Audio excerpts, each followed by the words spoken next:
Agape je u ranom hrišćanstvu bila trpeza na kojoj je svako bio dobrodošao. Ovaj davni običaj postao je vremenom simbol univerzalne hrišćanske ljubavi. I danas se zna. Ko veruje da nam je samo ljubav potrebna, njegova je trpeza agape.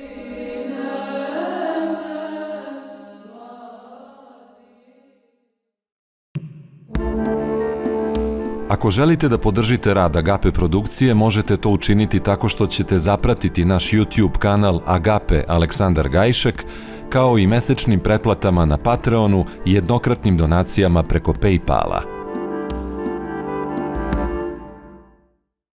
Imam samo 5 sekundi da ti kažem da za svoje srce biraš Prizmu. Dobroveče, gledate Agape. Zamislite mladića koji sanja muziku i svira u rock bendu rame uz rame sa legendama poput Dade Topića i Josipa Bočeka. U gimnaziji briljira, ali dvoumi se između prava i ekonomije. A onda jedan srećni sticaj okolnosti, 15-minutni razgovor sa studentom astronomije, postaje dovoljan da mu se životni pravac zauvek promeni i da se umesto u note zagleda u zvezde.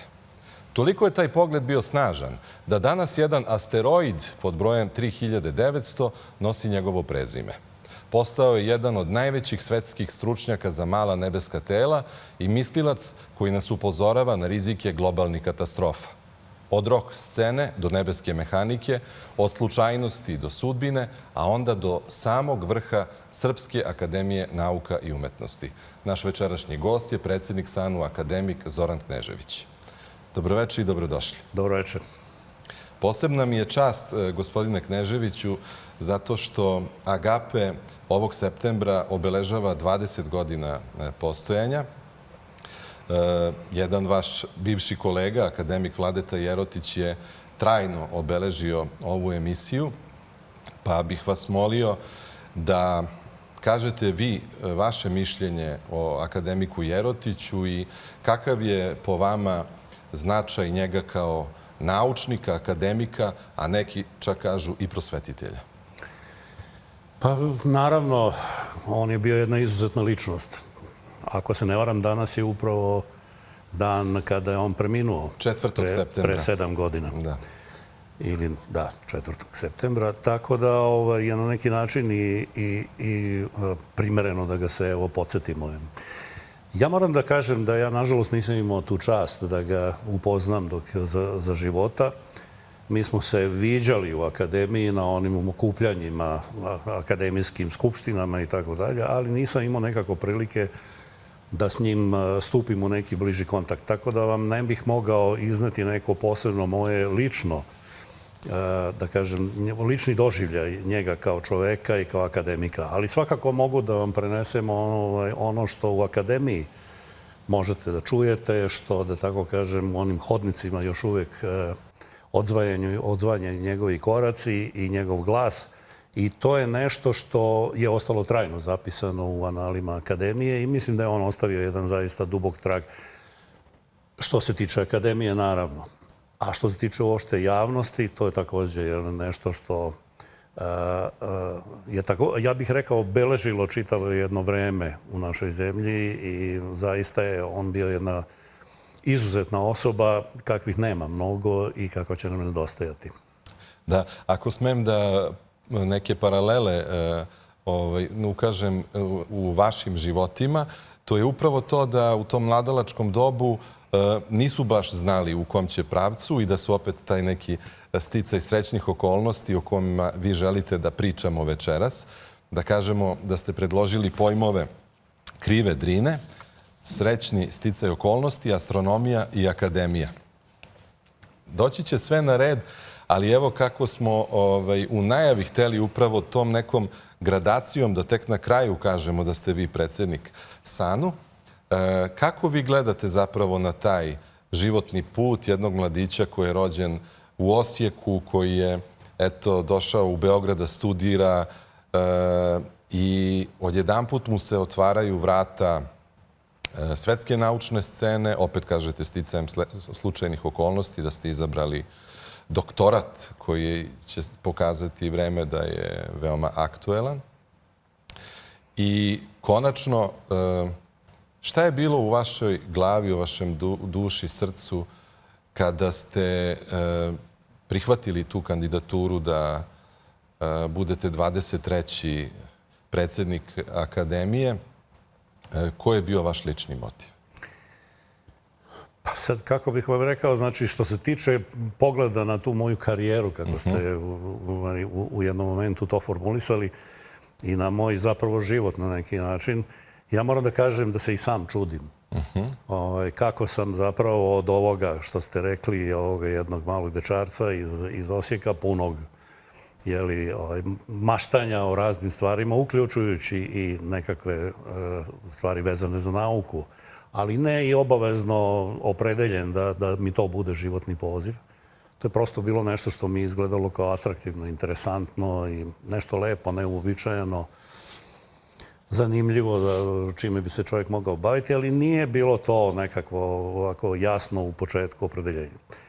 Sad, kad je to krenulo, onda je išlo nekim svojim tokom, pa evo, verovatno ćemo se u razgovoru dodirnuti nekih tih ključnih momenata koji su odredili i tu karijeru i koji su me na kraju doveli do toga da dođem u situaciju da budem predložen za predsjednika Srpske akademije nauke i umetnosti. Dakle, to je jedna čast koju možete samo da tako kažem, pa neću reći ni poželite, jer nije to jednostavno. Nije lako i nije se lako ni meni bilo odlučiti da prihvatim kandidaturu, ali malo bilo opet onoga što smo već formulisali kao jednu vrstu sticaja okolnosti. Prvo sam ja već 2,5 godine pre toga se priključio pre izbora, dakle, za predsjednika. Ja sam se priključio upravnoj strukturi akademije, pošto je prethodni generalni sekretar, akademik Marko Anđelković, preminuo, onda je trebalo izabrati novog sekretara. Tadašnji predsjednik akademije, akademik Vladimir Kostić, me pitao da li bih ja bio spreman da se prihvatim te funkcije posle izvesnog kraćeg razmišljanja, a i poštujući pre svega i vladu i ostale kolege koji su s njim u to vreme bili član u izvršnom odboru. Ja sam odlučio da taj izazov i tu funkciju prihvatim. Posle 2,5 godine akademik Kostić je odlučio da je posle 2 mandata on ispunio svoj dug prema akademiji i da misli da je vreme da se on, da tako kažem, da više ne nastavi da bude predsjednik, nego da to preuzme neko drugi. I opet je on bio taj koji me pitao da li bih ja bio voljan da se tako nečeg prihvati. Sad sam malo duže razmišljao, jer sam sada već znao šta me otprilike čeka. I sad koliko je to bilo na neki način i jedno upozorenje da moraš da vodiš računa da te čeka jedan zaista težak i ozbiljan posao i pun izazova i pun različitih problema. A sa druge strane, znate, to je bila prednost, jer ja sam već imao, znači, onda ideju o tome šta to znači, šta je akademija, kako ona funkcioniše, šta tu treba učiniti pa da ona nastavi da radi na način na koji je već počela da radi, da nastavi da funkcioniše normalno i da eventualno ako može nešto i da se unapredi i popravi. Tako da kad sam te 2 stvari stavio, da tako kažem, na tas, onda sam rekao sebi, pa dobro, hajde da pokušamo pa ćemo vidjeti kako će da ide. Da. Održali ste jedno predavanje na temu šta znate o sanu. Ali ja bih vama postavio kontrapitanje. Šta je ono što ne znamo o sanu, a vi biste volili da istaknete da bi trebalo da znamo? Pa nema toliko mnogo toga što ljudi zapravo ne znaju o sanu. Drugo je, veće je pitanje da li oni to što znaju na neki način pamte ili zadrže u pamćenju dovoljno dugo da kad nešto iskrsne da onda se sete pa da. Tipična ta priča vezana za sanu je priča o tome kako sanu se ne oglašava u raznim situacijama, društvenim, političkim i tako dalje. Vrlo ćete lako se uveriti da to baš nije sasvim tačno, da sanu i tekako reaguje na razne načine.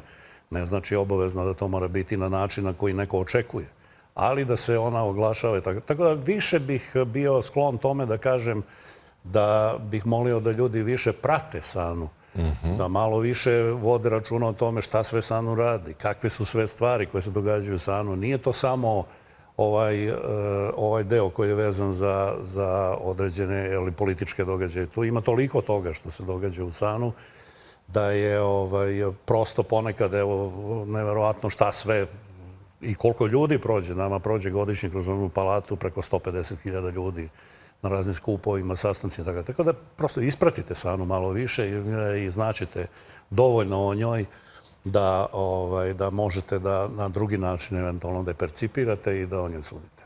Ali kao da širi deo javnosti očekuje eksplicitnije izjašnjavanje SANU, pogotovo kada je reč o ovoj već višemesečnoj krizi u zemlji. Pa to je uvek tako, nije samo u ovom slučaju, to je uvek tako. Međutim, mi to, ne samo ja, nego većina članova SANU i pogotovo ljudi koji su u rukovodstvu SANU, jasno stavljaju do znanja da je to zapravo SANU nije jedinstvena organizacija. Mi imamo ljude koji su u članstvu i to koji misle različito politički, koji imaju apsolutno pravo da onda u te svoje političke stavove, da tako kažem, iznose i u javnosti, pa i u akademiji i tako dalje.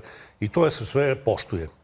Mi to poštujemo, mi to podržavamo i tako dalje, ali znate da vi očekujete od SANU da će ona izaći sa nekim jedinstvenim stavom, kako se to često. Nismo mi ni politička stranka koja, recimo, se okupi oko nekog političkog programa kojeg onda zajednički svi zajedno promovišu. Akademija nije to. Akademija je upravo suprotno. Akademija je, znači, skup pojedinaca, mislećih pojedinaca, koji svaki ima svoje neko viđenje, ubeđenje i tako dalje. Neki se onda slože, pa zajednički istupe u okviru nekog odbora ili u okviru nekog odeljenja i tako dalje, a opet imate druge koji onda misle drugačije, pa oni imaju svoje viđenje i tako. Tako da insistirati na jedinstvenom, kolektivnom stavu SANU prosto nije u duhu akademije. Koliko je meni poznato, prosečna starost akademika je 73 godine. Samo četvrtina je mlađa od 65 godina. Sa druge strane, jako je mali broj žena akademika. Da li postoji neki plan i program i da se prosto rešavaju ovi problemi? Evo, ovo pitanje zapravo svedoči o onome što sam malo čas rekao. Malo više ispratite akademiju, pa ćete imati odgovore i na ovakva pitanja. Jeste, prosečna starost akademika je relativno visoka, ali to je na neki način i prirodno, jer vi zapravo akademik ili član akademije postajete uglavnom na kraju karijere ili kada ste već se ostvarili u nauci, kad ste dali neki ozbiljan rezultat i tako dalje. Tako da je to na neki način i prirodno da onda u akademiji, članovi akademije su ljudi u nekom poodmaklom životnom dobu. Na kraju karijere ili kad su već zapravo podvukli crtu ispod onoga što su u životu uradili, a naročito u svojim naučnim i stručnim oblastima. To ne znači da mi i dalje ne nastavljamo da radimo, ali ne onim intenzitetom kako je to bilo ranije. Sad, to što se tiče sad strukture članstva, evo upravo smo na poslednjem, mi smo već nekoliko puta ukazivali i u okviru akademije i u javnosti da postoje određene strukturne neravnoteže u članstvu. Nije to samo pitanje članstva broja žena ili broja mladih i tako dalje, nego je to i zapravo, recimo, imamo probleme sa nekim odeljenjima koja su bila vrlo mala, spala na jako mali broj članova i tako dalje. Prosto zato što na izborima u ranijim izbornim ciklusima, kod nas su izbori svake 3. godine za nove članove, nije bilo izabrano dovoljno mladih ili dovoljno novih članova, a u međuvremenu je neminovno priroda radila svoje i ljudi su odlazili, ali iz ovih ili onih razloga su nas napuštali i više nisu sa nama. Korona je tu, recimo, bila jedan dosta ovako, jedan, da kažem, prelomni moment kada smo izgubili dosta članova i onda smo došli u situaciju da zapravo pred prethodne izbore padnemo na jedan skoro pa istorijski minimum ili bar minimum u jednom dužem vremenskom periodu, tako da su izgleda naši članovi toga postali prilično svesni, tako da smo na prethodnim izborima zapravo primili smo 22 nova člana, što je jedan od najboljih rezultata u istoriji. Znači, jedan od najvećih brojeva novih članova koje smo primili na prethodnim, znači prošle godine. Primili smo više žena nego muškaraca, primili smo više članova akademije u odeljenjima društvenih i humanističkih nauka i umetnosti nego u prirodnjačkim odelenjima koja inače su dominirala u sastavu akademije po broju članova i tako dalje. Tako da smo dosta tih, jedno od odelenja koje nam je bilo kritično kao što je društveno odelenje se pojačalo čak za 4 nova člana. Tako da je dosta tih strukturnih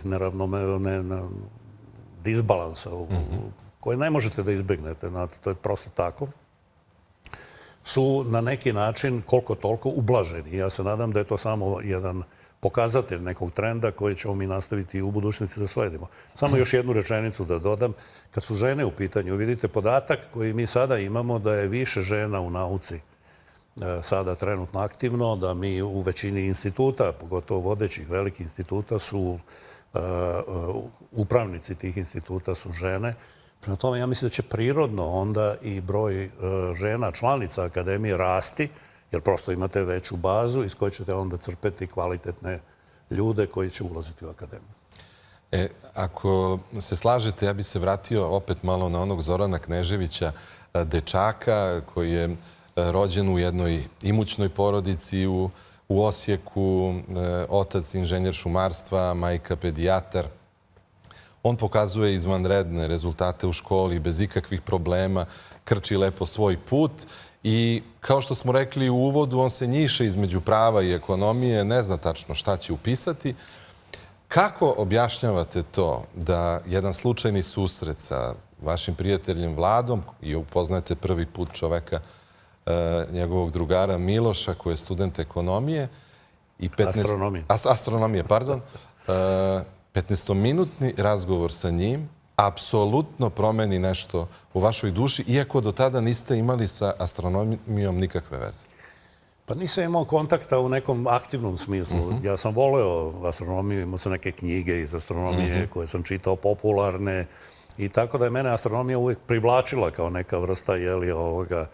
Ali nisam imao ni informacije, da tako pravo kažem, da to vi možete da studirate, recimo, u našoj zemlji u to doba. Naravno, bilo je to moguće samo u Beogradu, i nigde drugde, i do mene nisu te informacije zapravo ni dostizale. I sad to kolebanje između prava i ekonomije, to zapravo je bilo ona ideja, pa sad ni jedno ni drugo, baš nisam preterano entuzijastičan.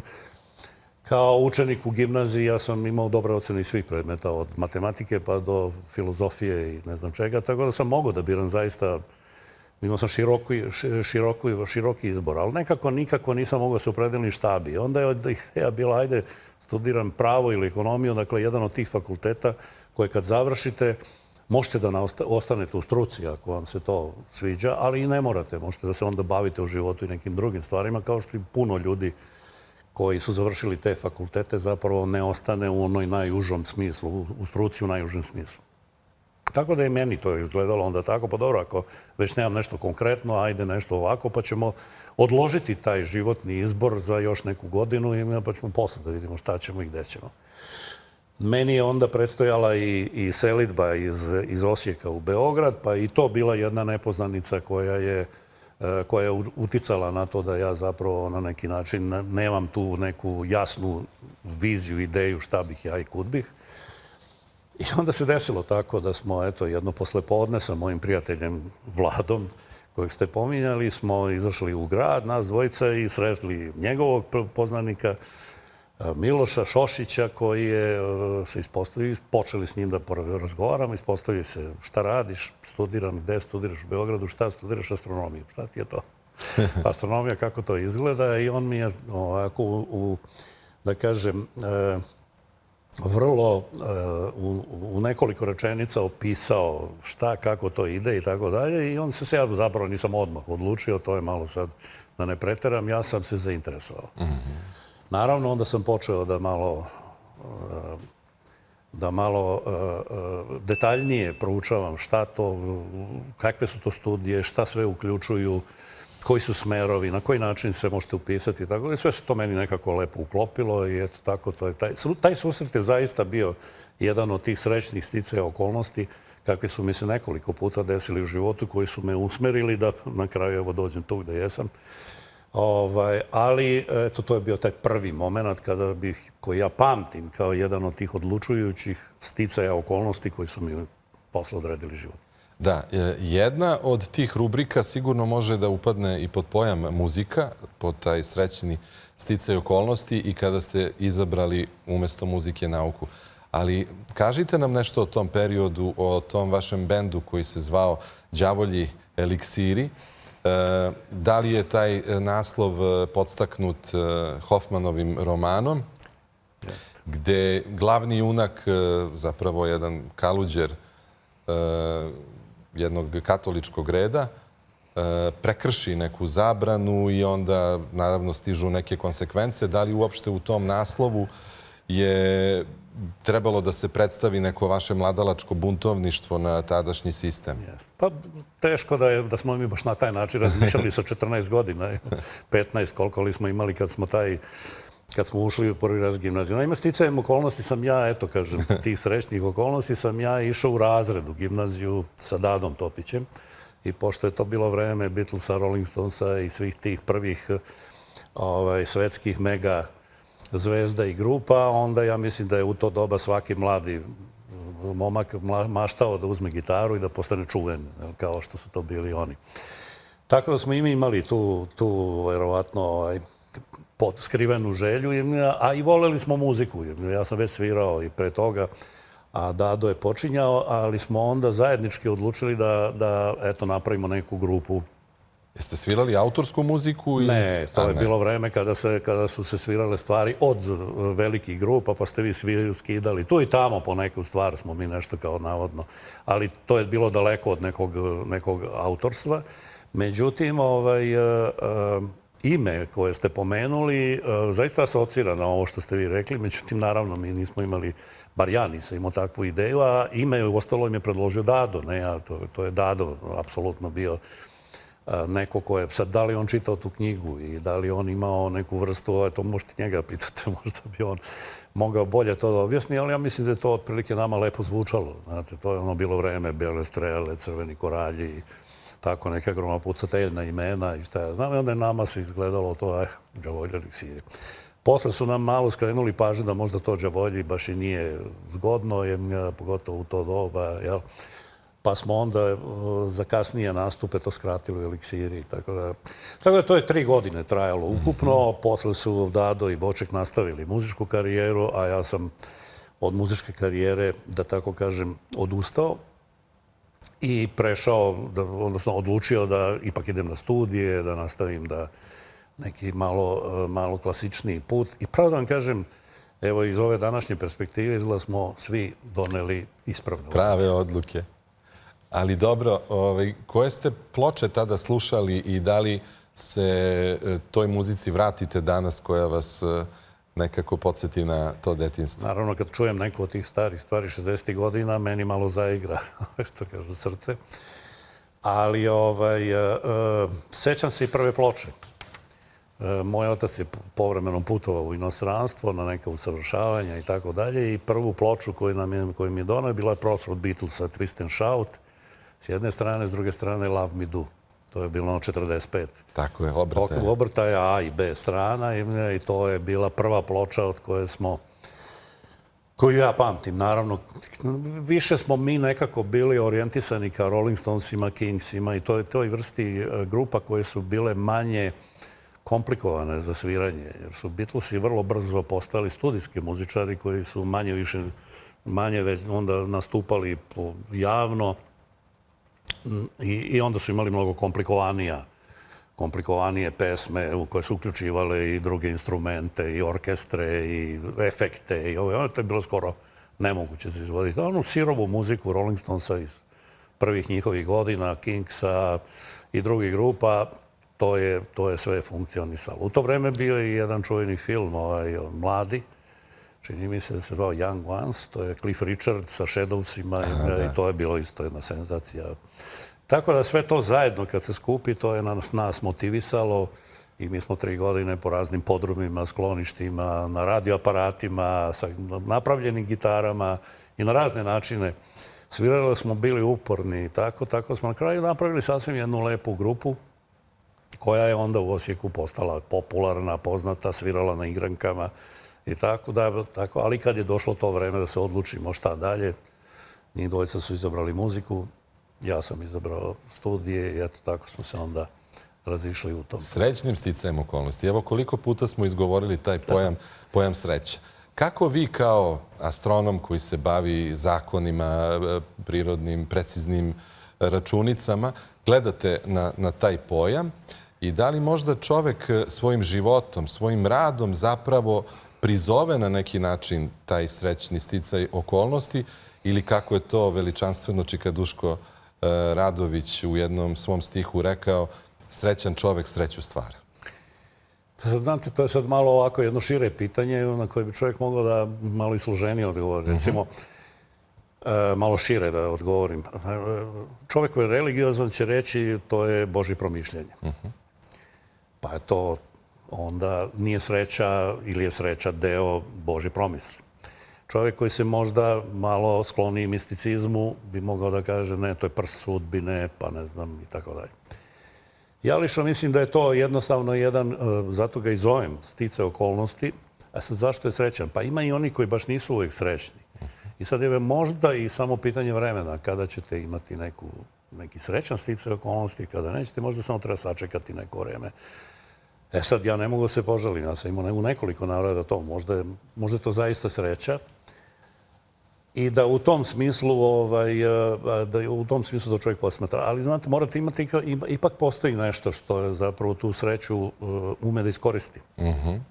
Znači, taj moment kad sam ja sreo ovog prijatelja, da mene to nije uopšte interesovalo ili da nisam imao nikakvu afinitet prema naučno-istraživačkom radu uopšte ili tako prema nečemu, onda bi ta njegova priča bila meni interesantna, ali ne bi ni na koji način na mene uticala. Tako da je pitanje da taj sticaj okolnosti je, eto, bio u tom slučaju srećan, ali nije morao da bude. Tako da prosto treba sačekati, pre ili kasnije će nešto doći. Da, ali tu možemo dodati još jedan pojam, a to je slučajnost ili slučaj. I taj susret je bio, je li tako? Potpuno slučajan. Potpuno slučajan.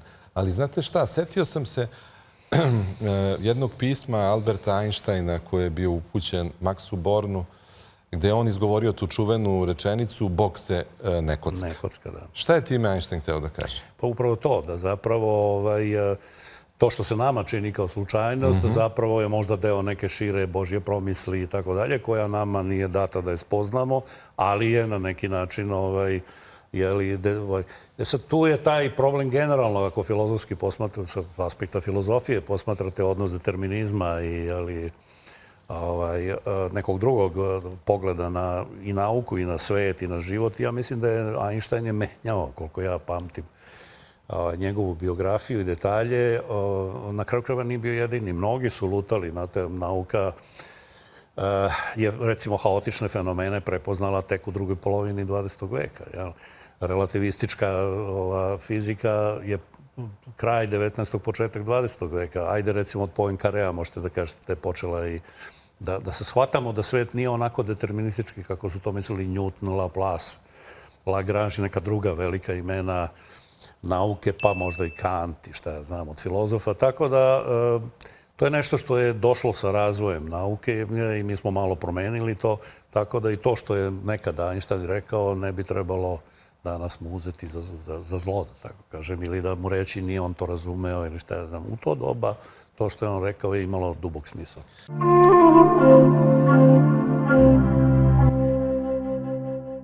Imam samo 5 sekundi da ti kažem da za svoje srce biraš prizmu. Knjiga Savremena čitanja Apokalipse donosi nove interpretacije ovog biblijskog teksta starog gotovo 2000 godina. Šta nam mistični spis Apokalipse ili otkrivenja Jovanovog može reći danas u vreme pandemija i ratova i kako tumačiti motive poput 4 jahača Apokalipse ili žiga zveri, to jest broja 666. Otkrite čitajući Savremena čitanja Apokalipse. agape.rs. Zašto je za svakodnevni život i međuljudske odnose neophodno poznavati veštinu neverbalne komunikacije? Kako da na osnovu mimike, gesta, pogleda ili osmeha razlikujemo laž od istine?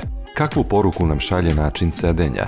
Šta nam govori pogled, a šta širenje i skupljanje zenice? Odgovore na ova i slična pitanja možete potražiti u knjizi Neverbalna komunikacija autora Žarka Trebješanina i Bojana Žikića. www.agape.rs. U prodaji je knjiga Emir Kusturica Kult margine autora Gorana Gocića. Naša najuspešnija filmska knjiga u svetu ilustrovana je sa do sada neobjavljenim fotografijama iz privatne i profesionalne arhive reditelja.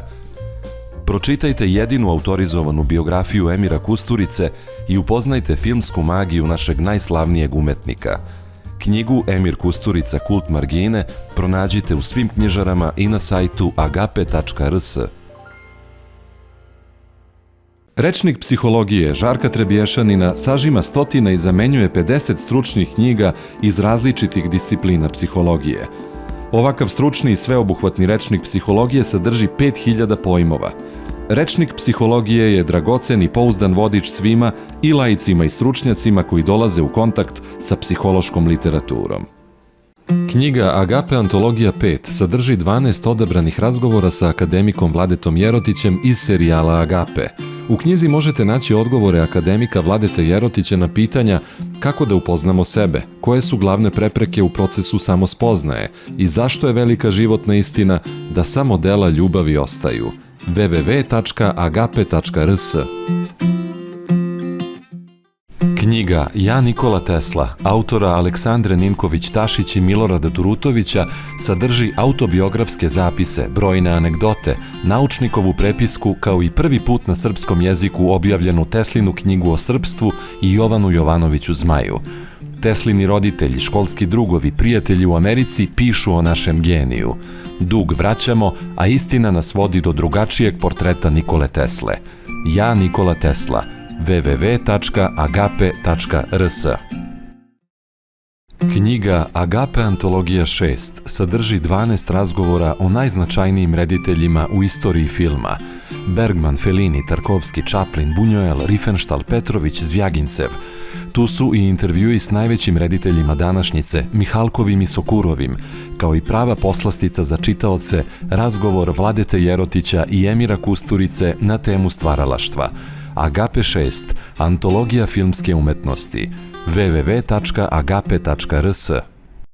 Imam samo 5 sekundi da ti kažem da za svoje srce biraš Prizmu.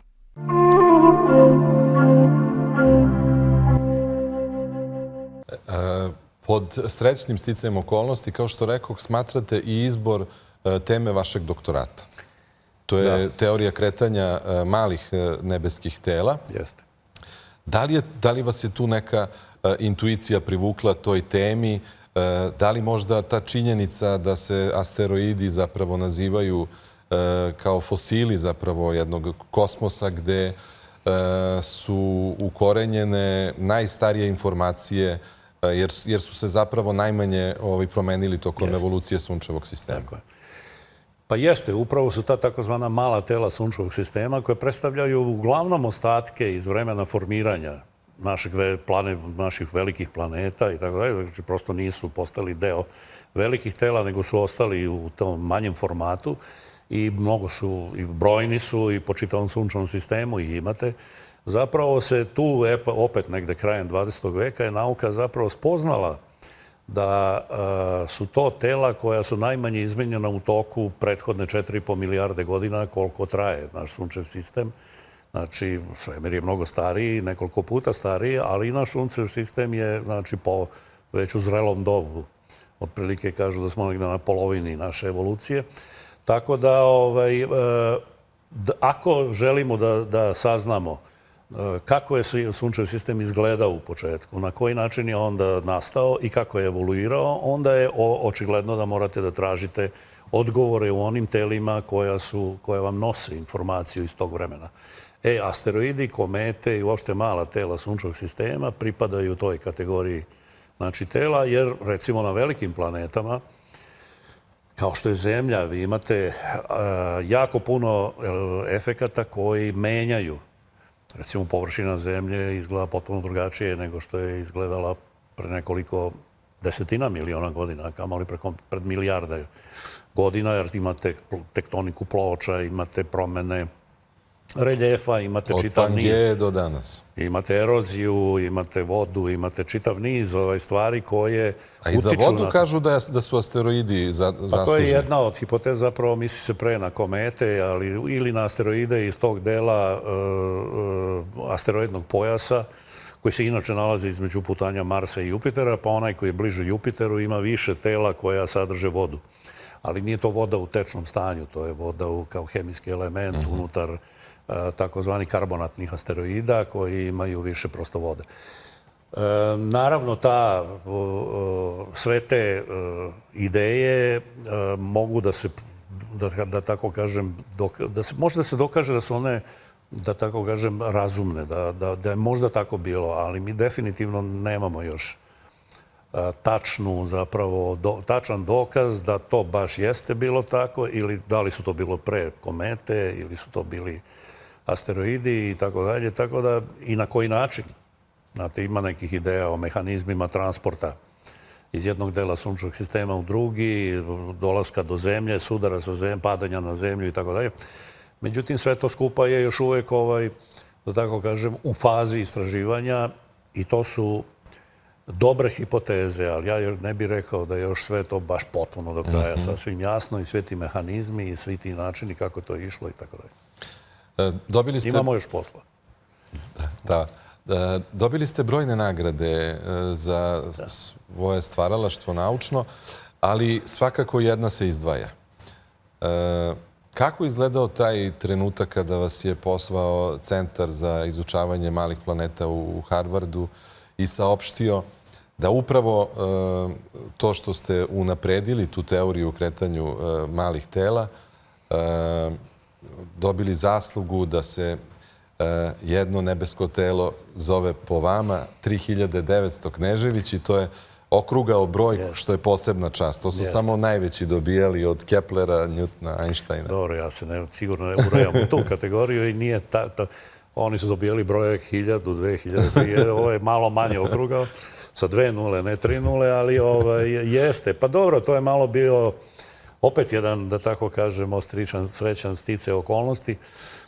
Naime, generalno ljudi koji se bave istraživanjem u oblasti astronomije, a pogotovo u oblasti istraživanja kretanja i dinamike i fizičke osobina malih tela, su često nagrađeni od strane svojih kolega predlogom da se neki od tih nebeskih tela zove po njemu, tako da nisam ja jedini, ima nas dosta i mojih kolega, čak i moji kolega iz Beograda nekoliko i tako da. Međutim, ova priča vezana za broj je malo specifična, jer se prvo radi o relativno malom broju, to znači da sam ja bio jedan od prvih koji su dobili asteroide. Danas imate preko 1.000.000 asteroida u katalogu, tako da broj, ako dobijete broj 237.326, onda teže se pamti nego broj 3.900. S druge strane, jeste, ja sam tada dobio poziv iz tog Centra za male planete koji se nalazi pri Univerzitetu Harvard u Bostonu, u Americi, da dođem kod njih i da na njihovim računarima instaliram jedan program koji sam ja razvio i koji su oni smatrali da bi njima bio od velike koristi. Ja sam boravio 2 nedelje tamo i posle dosta munka sam uspeo na njihovom računaru, koji je potpuno različit od onoga na kojem sam ja radio ovde i tako dalje, sam uspeo da taj program instaliram, pustim i da ga oni počnu koristiti. I onda u znak zahvalnosti je meni tadašnji upravnik ili direktor tog centra, zapravo kad je stigao predlog da ja dobijem jedan asteroid, onda sam on pobrinuo da taj asteroid dobije i tako okrugli broj. Inače, običan potpuno asteroid u sred prstena asteroidnog, ne i preterano velik. Upravo sam to hteo da vas pitam. Mi kažemo mala nebeska tela. Mislim, to je u odnosu na kosmos ko zna koliko. Jel znate dimenzije vašeg asteroida, gde se on nalazi i da li ste bili u mogućnosti, naravno, uz pomoć pomagala, da ga posetite makar vizualno? Kako izgleda? Pa, kako bih vam rekao, ne, naravno. Radi se o telu koje zapravo mi nemamo jedno ključno merenje koje se zove merenje albeda. Ima 2 merenja koja su toliko različita među sobom da zapravo onda vam je i procena veličine tela ide od 5 km, ako je sjajno telo, ako je pripada takozvanim vestoidima, dakle, objektima koji dolaze sa velikog asteroida Vesta, koji su fragmenti nekog udara u asteroid Vesta. U tom slučaju je oko 5 km u prečniku i vjerojatno je bazaltni sastav, to liči na ove vulkanske stene. A ako nije, ako je ono drugo merenje bilo tačnije, koje kaže da je albedo manji, onda može da ima i možda 20 km u prečniku. Nalazi se u unutrašnjem delu sunčevog sistema, znači na jednoj potpuno običnoj orbiti, ništa posebno, takvih ima nam desetine hiljada takvih orbita, a i na stabilno je kretanje, tako da nema recimo opasnosti da se približi zemlji ili da se sudari s njom, ali to znači da će biti dugotrajan, dugovečan.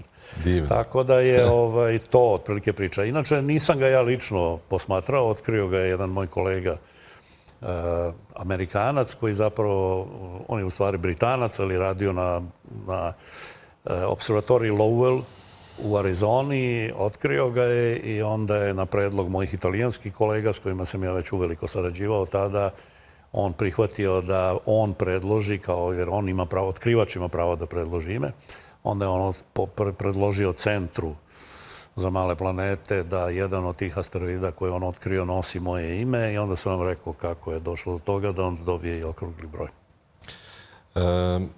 Kažemo, teorija se zove kretanje malih nebeskih tela, međutim, vi ste posebno izučavali da u nekom trenutku oni počnu da se haotično kreću.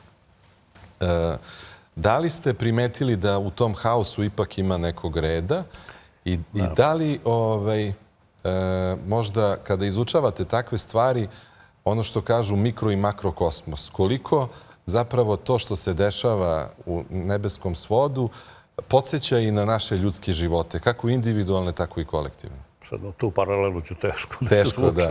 Ali ovo drugo ću vam lako objasniti. Naime, skoro sva kretanja svih tela u sunčevom sistemu su u nekoj meri haotična. Znači, u nekoj meri vi ne možete da predvidite kretanje. Jer haos ne znači da vi sad skačete naokolo, da planeta trči levo-desno i tako dalje. Ona naravno, međutim, vi ne možete u dužem vremenskom periodu da predvidite njeno kretanje zbog toga što su te greške inicijalne se posle, da tako kažem, s vremenom uvećavaju i vi dobijate sve veći i veći opseg te greške i onda zapravo ne znate tačno koje je putanje. To je zapravo ono što se podrazumeva u nauci pod haosom. Znači, eksponencijalno razilaženje, dve vrlo bliske inicijalno vrlo bliske orbite koje ne nastavljaju da se kreću tako, jer bi to bilo onda regularno kretanje, nego se počinju razdvajati i to je onda haos. Bilo kako bilo, vi u kretanju svih nebeskih tela imate na nekom nivou haotično kretanje. Pitanje je samo na koliko je to značajno, koliko to utiče uopšte na kretanje. Jer ako vi imate determinističko kretanje do 3. decimale pa na 4. decimali niste sigurni, pa imate, kažete, to je haos, onda to nije toliko važno. Međutim, naravno, ima tela koja su mnogo haotičnija, kojima je to takozvano vreme, recimo Ljapunova ili karakteristični eksponent Ljapunova velik, vreme Ljapunova kratko, znači vreme stabilnog kretanja je relativno kratko, onda oni vrlo brzo menjaju orbite i mogu da čak budu izbačeni iz sunčevog sistema u kraju, u tim najekstremnijim slučajevima. Naime, uglavnom haos potiče ili od bliskog prilaza velikim planetama, koje onda jako menjaju njihove putanje i to tačno ne možete do kraja tačno da izračunate, pa onda imate te haotične fenomene, ili od takozvanih rezonantnih efekata i od nekih drugih stvari, tako da zapravo haos je opšte prisutan, ali nije nešto što obavezno utiče. Ako je vama kretanje regularno 4,5 milijarde godina, onda vas ne interesuje šta će biti kroz 9 milijardi godina. Pa ako vi kažete to je kretanje haotično, tako da bi kroz 9 milijardi godina objekat bio izbačen iz, recimo, sunčevog sistema, onda nam je to onda ta informacija nije bitna. Onda je za nas to kretanje regularno. Tako da u stvari imate objekte koji imaju regularno kretanje, koji imaju haotično kretanje, a imate one između koji imaju, to je ovo što ste zapravo vi kroz vaše pitanje postavili. Postoje objekti za koje mi imamo indikacije da imaju te elemente haotičnog kretanja, ali su oni nama na izgled i svih ovih naših merenja stabilni. I to se i zove stabilni haos. Tako da, upravo je tako kako se... Pa znate, priroda ima celu lepezu svih mogućih ponude za istraživače. Da li se od astronomije očekuje neko fundamentalno otkriće koje bi moglo da donese neke revolucionarne zaključke kao što je, na primjer, slučaj sa Kopernikom ili sa Einsteinom? Pa dobro, to su ove stvari koje su, da tako kažem, svaka za sebe jedinstvena u istoriji, znate, mislim. Ali ni jedan ni drugi nisu oni iznikli ni otkud. Naravno. Kopernik je zapravo, kad pogledate njegovu knjigu, ja sam imao prilike pročitam tu njegovu knjigu, ona se u prvih 4-5 strana govori o tome da je lakše izračunati položaje planeta ukoliko pretpostavimo da je njihovo kretanje heliocentrično, nego ako je to geocentrično kretanje. A zapravo su geocentrični položaji bili do tada 1000 godina mereni. Ljudi su mislili da je takvo kretanje i vrlo su precizno određivali te putinje, ali su morali stalno da dodaju one epicikle nove, kako su povećavali tačnost instrumenta, tako su morali dodavati stalno nove epicikle da bi zadržali tačnost određivanja kretanja. A onda je Kopernik rekao samo, pa čekajte, ali ako uzmemo da je kretanje heliocentrično, onda to isto možemo dobiti, ali mnogo jednostavnije. Prema tome, priroda sigurno je po onoj Okamovoj, britvi, uvijek ide ka jednostavnim rješenjima. Tako da to je bilo tako. Sad u ovom trenutku je teško tako nešto očekivati. Naravno ima neverovatnih prodora koji menjaju potpuno sliku univerzuma. Samo se setite da u posljednjih nekoliko decenija je dokazano, ili smatramo sada da je dokazano da svemir širi ubrzano. Mi smo znali već dugo vremena od Hubble-a, 100 godina smo znali da se svemir širi. Dobro. Ali su svi onda bile razne kosmološke teorije koje su pretpostavljale da li se širi ubrzano, usporeno ili ravnomerno i tako dalje. Sad je definitivno dokazano i recimo da se širi sa usporenjem, što je na neki način prirodna pretpostavka činjenice da mi kažemo nastao je u Big Bang, u ogromnoj eksploziji, počeo da se širi. Onda očekujete da će zbog gravitacije svih tih tela ona postepeno početi da usporavaju i da će u jednom trenutku stati i početi takozvano Big Crunch, veliko sažimanje. Ispostavilo se to nije tačno. Jer svemir se i prema tim najnovijim merenjima, zato su dobijene 2 Nobelove nagrade u posljednjih ne znam koliko godina, 10 godina, da se zapravo svemir širi ubrzano. I sad je onda ostalo pitanje, a zašto se širi ubrzano? Onda je krenula ta priča o Einsteinovoj konstanti, lambda, o postojanju tamne materije, o postojanju tamne energije i tako dalje. Mi zapravo još uvijek ne znamo. I ako budemo bilo šta od toga rešili, to će biti jedan od tih ogromnih prodora na nivou kompletne, da tako kažem, nauke i šta ja znam. A ovako u nekom, da tako kažem, segmentu pojedinačnom, evo da se vratim na ono što je moja struka, to je kretanje tela u sunčevom sistemu. Mi smo imali u posljednjih, recimo, 30 godina, da budem malo bliže današnjem momentu, mi smo imali bar 2 prodora koji su nam omogućili da potpuno, da mnogo tačnije, mnogo jasnije i preciznije odredimo kretanje tih tela i da ga razumemo do kraja. To je bilo, recimo, upravo taj moment da smo shvatili da u kretanju malih tela postoji haotična komponenta i drugo, da postoje negravitacioni efekti koje do tada nismo uzimali u obzir. Takozvani efekat Jarkovskog, koji nam je rešio jedan čitav niz velikih problema kako možemo da pokrećemo stvari unutar sunčevog sistema, a da nam zato ne trebaju neke specijalne ideje, nego to je prirodna posljedica činjenice da imate negravitacione efekte koji utiču na kretanje malih tela. Što manje telo, veći efekat. Srećnim sticajem okolnosti dobijate odmah posle fakulteta posao u astronomskoj stanici na Zvezdari, observatoriji, koja, mislim, čitava opština je zapravo dobila ime, jer tako, po Zvezdarnici. Posle Drugog svjetskog rata, inače se ranije zvala Veliki Vračar. Veliki Vračar. Taj je deo Beograda. Tu ste proveli preko 42 godine. Tako je. Gledajući, kako vi to kažete, svemir kao jednu prirodnu laboratoriju, gde čovek ništa ne eksperimentiše, već samo posmatra šta se tu dešava. Sad ja vas pitam, posle svih tih godina uperenog pogleda u zvezde, da li vam se ponekada činilo ili da li ste postavljali pitanje ko tu koga posmatra? Jer i pesnici su umeli da kažu spavaju li oči nebeske misleći na zvezde.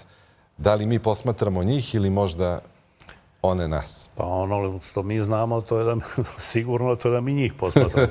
Da li nas neko odande posmatra, to ostaje da vidimo, da dokažemo. To je isto jedno od tih velikih pitanja, ne samo astronomije, nego i filozofije i generalno. To je da li smo mi sami u svemiru ili je on toliko velik i toliko raznolik da je potpuno neverovatno da se život, a pogotovo razumni život, razvio samo na jednom mestu, od tolikog ogromnog prostora, ogromnog broja nebeskih tela i tako dalje. Naravno, razumno je pretpostaviti da nismo. Ali je takođe, ako je fizika koju mi poznajemo, konačna, tačna, ako je teorija relativnosti tačna, da je brzina kretanja svetla u vakumu konačna i konstantna, onda je znači mi imamo problem prenošenja informacije. Onda su ta rastojanja između nebeskih tela ili uopšte onih mesta na kojima bismo mogli da tražimo postojanje eventualnog života takva da je vrlo teško nama zapravo to na jedan smisleni način organizovati. Da vi sad pošaljete, ne znam,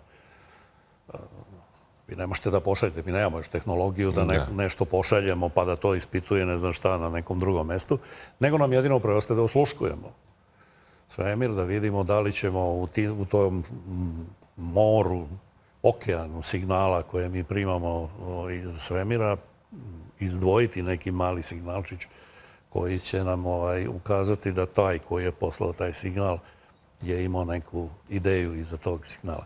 To se u jednom trenutku čak i dogodilo. Kad su otkriveni pulsari, ljudi su mislili da, jer oni imaju vrlo pravilno i jako brze oscilacije tog signala i mislilo se da je potpuno nemoguće da to takav signal proizvede prirodno telo. Jer u tom momentu nismo imali nikakvu predstavu o postojanju pulsara i takvih neutronskih zvezda koje se tako strahovito brzo okreću. I šta se onda dogodilo? I onda smo mislili, evo ga, pronašli smo signal civilizacije i to je bila ona čuvena priča sa Jocelyn Bell i Jodrell Bankom i tako dalje, da bi se posle ispostavilo da isti takav signal stiže sa potpuno neko i onda su pronašli sa više mesta u svemiru potpuno odvojenih iste takve signale. Onda je postalo jasno, to nisu sada civilizacije, nego da su to prirodni uzroci i Nobelova nagrada su dobili ova dvojica kolega, Wilson i kako se zvaše drugi, zaboravio sam, su dobili za objašnjenje prirode tih signala, dakle da su to neutronske zvezde koje su toliko sabijene da imaju mali prečnik i strahovito brzo se okreću i kao kad sa točka blato otpada ide u jednom pravcu, kao svetionik koji vam je tako isto ti signal, odnosno ti fotoni sa tih neutronskih zvezda stižu do nas u obliku takvih vrlo pravilnih oscilacija i tako. U jednom članku sam pročitao, valjda kada ste pričali o toj verovatnoći da postoji negde život van zemlje, čak je to bio ovako jedan bombastičan naziv, samo je pitanje vremena kada ćemo otkriti zemljinu bliznakinju. Na šta ste tu mislili? Tu vrstu optimizma, tu sam mislio na zapravo činjenicu da mi danas ne samo da pouzdano znamo, nego posmatrali smo jedan veliki broj planeta koje se kreću oko drugih zvezda.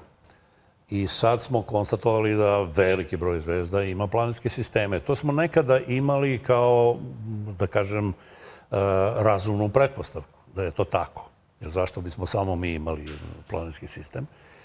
Međutim, dokaz za to su posmatranja koja su urađena, čini mi se, početkom 80. godina prošlog veka, kada je nedvosmisleno utvrđeno ova zvezda ima ovoliko planeta, ova toliko i sad danas je već poznato nekoliko, ja mislim možda i desetina hiljada planeta oko drugih zvezda.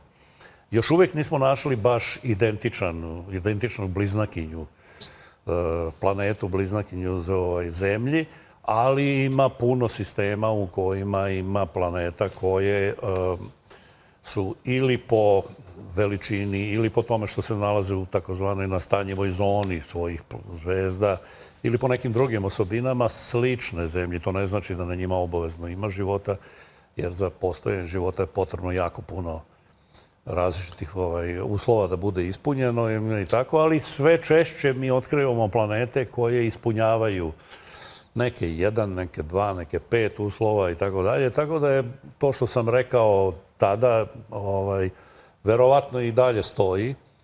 Pre ili kasnije u tom moru zvezda i planeta, pa ste samo naša galaksija, Mlečni put ima na milijarde ili 100 milijarda zvezda, ko zna koliko ima planeta, a ima toliko milijardi i galaksija i tako dalje. Tako da to su ogromni brojevi i nema nikakve sumnje da negde postoji neka planeta koja će biti slična Zemlji. Da li na njoj ima života, to je drugo pitanje. Da, ali negde ste citirali Stephena Hawkinga koji kaže da je Zemlji ostalo još samo 100 godina života i da treba, ili sam ja to pročitao kao njegovu misao, gde je rekao da treba tražiti druge planete, da ovde život za 100 godina neće biti moguć. Vi sa druge strane tvrdite upravo, da kažemo, suprotno, da smo apsolutno sigurni u narednih 100 godina da rizik od nekog globalnog uništenja zapravo nije moguć. A zaista me zamislila ta činjenica koju sam čuo od vas, ali sa fantastičnim zaključkom, da je pre 65 miliona godina jedan asteroid koji je bio prečnika svega 10 km uništio 70% živog sveta. Naravno i legendarne dinosauruse, što je omogućilo ljudskoj vrsti da se razvije. Jer pored tako velikih predatora to ne bi... Koji su 300 miliona godina vladali Zemljom. Da. Ne bi bilo moguće. Ne bismo imali šanse. Ostali bismo i dalje mali glodari u rupama. Sisari su bili isključivo mali glodari koji su živeli pod zemljom i što im je zapravo, što ih je spasilo u toj katastrofi. Pa ovo što se tiče Stephena Hawkinga, ja mislim da je on premislio na resurse, na to da čovečanstvo veoma brzo troši resurse koji postoje na zemlji i da će se neki fundamentalni resursi, evo puno ste čuli priča ne znam, sad su aktualne priče o mineralima, ali ja mislim da se dosta već priča i o vodi, pitkoj i tako dalje. Tako da su to neke stvari koje, ali mislim da su to možda je, ajde neću ja da dovodim u pitanje ono što je rekao jedan Stephen Hawking, tek tako, ali meni se čini da je to možda malo, da tako kažem, preterano i da će još izvesno vreme ova naša planeta biti dovoljna za stanovništvo. Jeste, raste i broj stanovnika, ali i to po nekim modelima neće ići u beskonačnost i tako dalje. Tako da će jednoga dana se razni resursi na zemlji da će biti iscrpljeni, to je sigurno, to svakome jasno, to je elementarna, da tako kažem, stvar. Međutim, mi upravo u ovim asteroidima, recimo, imamo izvanredne resurse. Samo je pitanje da li je nama ekonomski isplativo da mi njih sada već krenemo u njihovu eksploataciju ili ne. Nije. Sve dok na zemlji ima resursa koje možete za manje pare, za jeftinije da koristite i da eksploatišete, nećete ići po one skupe. Ali jednoga dana kada ovde toga više ne bude bilo, onda će vam i ono što je danas skupo izgledati kao sasvim normalno. S druge strane, ja verujem da će i tehnologija dotle toliko napredovati da i ta eksploatacija više neće biti toliko skupa. Čuli ste verovatno da se puno govori već da razne nacije velike planiraju formiranje baza na Mesecu i tako dalje. Jer je na Mesecu otkriveno da ima neki zaliha vode u onim kraterima, na polovima, na dnu kratera, tako da je postojanje neke stanice na površini Meseca nije više toliko to zavisno od snabdevanja sa zemlje i skupo, nije toliko skupo onda. Jel? Prosto i to treba gledati kroz te ekonomske parametre. Tako da to da će biti jednoga dana to iscrpljeno i da ćemo mi, hoćeš nećeš, morati da nešto preduzmemo da se s tim nosimo, ako mislimo da opstanemo, onda je to nešto što ćemo morati kasnije da preduzmemo, što pre to bolje. Jel? Ali s druge strane, ima raznih futurističkih spekulacija o tome da mi zapravo nismo najadaptibilniji organizam. Ako je tačna Darwinova teorija evolucije, da najadaptibilniji organizmi opstaju, preživljavaju i idu dalje. Tako je. Neki futuristi kažu da su to mašine. Da. Tako da će posthumani svet uopšte neće biti svet ljudi, nego svet nekih mašina. To je još daleko od nas. I veštačke inteligencije. Mislim da su to stvari o kojima treba razmišljati, koje treba na određeni način i izučavati, imati u vidu, ali mislim da ne treba još za sada izdati baš preterano veliku paniku oko toga. Da. Moram da vas pitam nešto, da li taj vaš pogled prema zvezdama je budio i neka metafizička pitanja?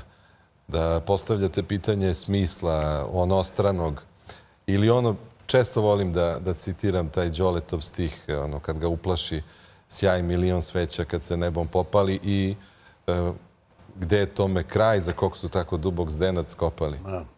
Zašto se sve to dešava? Kako bih vam rekao, smisao života je fundamentalno filozofsko pitanje na koje ne odgovara samo astronomija. Astronomija je samo ovo što ste vi rekli, samo jedan primjer gde se to pitanje, da tako kažem, radikalizuje na izvestan način, da se dovodi do neke kulminacije. Ali zapravo nije ni astronomija pozvana da daje. Filozofija bi trebala da nam da odgovore na ta pitanja, možda i psihologija i neke druge nauke. Ali ja vas pitam lično. A što se mene lično tiče, pa ako smijem da pojednostavim malo, Naravno. Da me ne shvatite pogrešno. Naravno, svako od nas razmišlja o nekim takvim stvarima i postavlja se određena pitanja. U astronomiji su česta pitanja, jeste, nastali smo u Big Bangu, šta je bilo pre toga, šta je bilo posle toga. I onda kad vam neko kaže, znate, i vreme je nastalo u Big Bangu, prema tome nije besmisleno postavljati takvo pitanje, onda to nije baš intuitivno sasvim jasno. Jer na kraju krajeva naša percepcija i prostora i vremena je takva kakva je, kakva nam je data prirodom i okruženjem i nama je vrlo teško izaći iz tih okvira. Ali ljudi izlaze, razmišljaju i daju razne odgovore na ta pitanja, tako da naravno svako od nas i postavlja to pitanje, ali da li imamo prave odgovore, to je drugo pitanje. To je druga stvar. Ono što bih ja hteo da kažem, kad mene često pitaju, pa dobro, ti se baviš astronomijom, pa ta velika pitanja, pa kako gledaš na ove svakodnevne stvari. Pa tu ima ona jedna ljudska, da kažem, adaptibilnost postoji. Jer kad bi čovjek tako razmišljao, isključivo tako, verovatno bi zaključio da sve ovo zajedno nema smisla. Nikakvog i da, pa sad onda možda ni život nema smisla, ni sve to zajedno.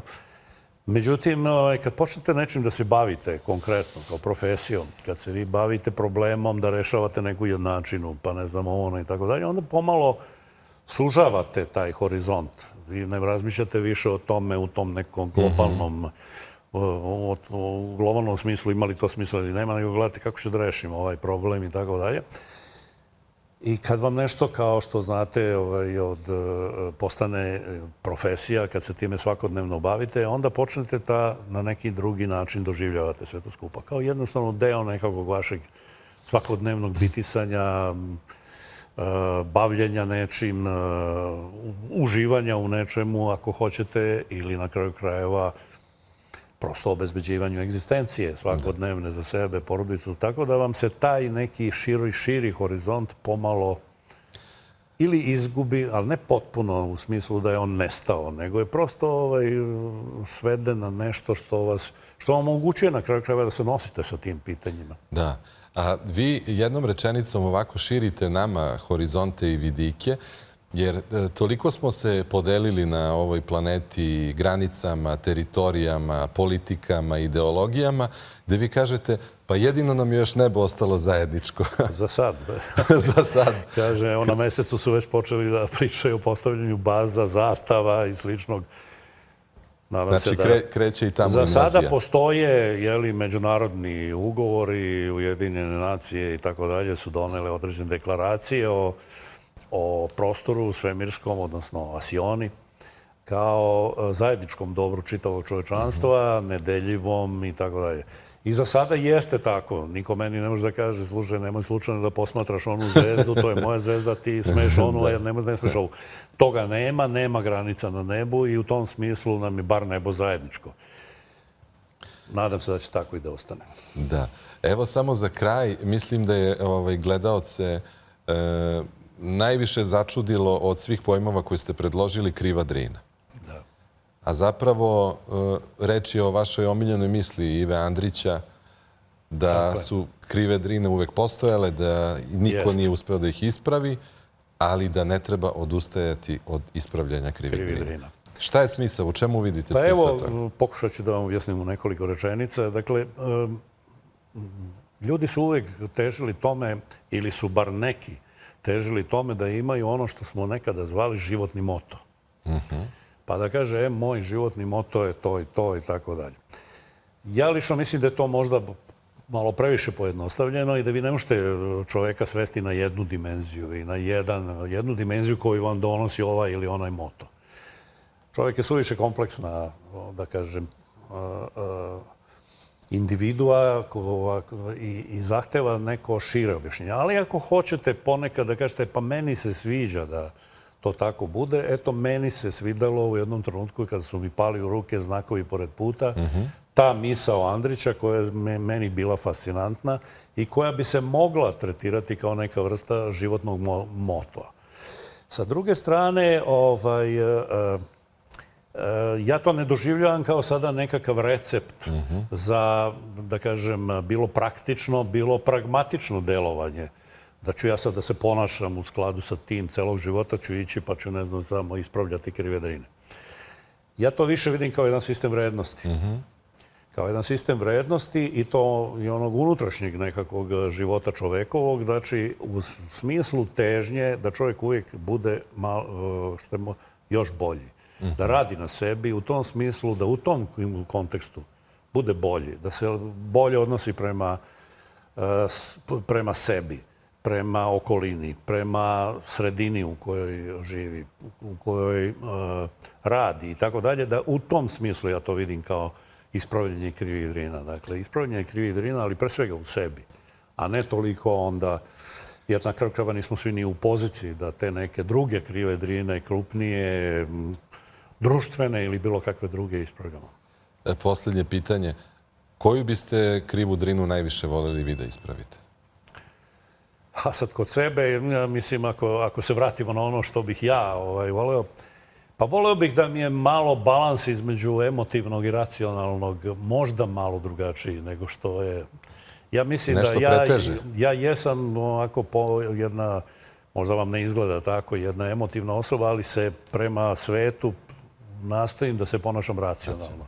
Možda bi ponekad, ne bi bilo loše da sam malo više emotivan. A malo više emotivni. Pa mislim da sam dovoljno racionalan, jer to je valjda i posljedica ovoga što radim u životu i što sam i radio i tako dalje. To zahteva apsolutnu racionalnost. U što manje emocije, to bolje. Ali emocija je na neki način nešto što oplemenjuje čoveka i možda bi u tom smislu možda jedna ta mala krivina na jednoj Drini meni lično lepše izgledala da je to moguće. Gospodine Kneževiću, hvala vam mnogo što ste bili gost emisije Agape. Hvala i vama. Kao što asteroidi nose tragove najdavnijih epoka svemira, tako i reči našeg večerašnjeg gosta ostaju da svetle u nama. Kao mali putokaz i kroz haos da pronađemo svoj red. Od rock scene do zvezda, od srećnih sticaja okolnosti do krivih Drina koje nas uče upornosti, večeras smo imali privilegiju da budemo na putanji jednog posebnog sazvežđa, onog ljudskog. Zato možemo otići na spavanje s jednom mišlju. Možda svi mi imamo svoj asteroid 3900, nešto što nosi naše ime u svemiru. Laku noć. Imam samo 5 sekundi da ti kažem da za svoje srce biraš prizmu. Agape je u ranom hrišćanstvu bila trpeza na kojoj je svako bio dobrodošao. Ovaj davni običaj postao je vremenom simbol univerzalne hrišćanske ljubavi. I danas se zna. Ko veruje da nam je samo ljubav potrebna, njegova je trpeza agape.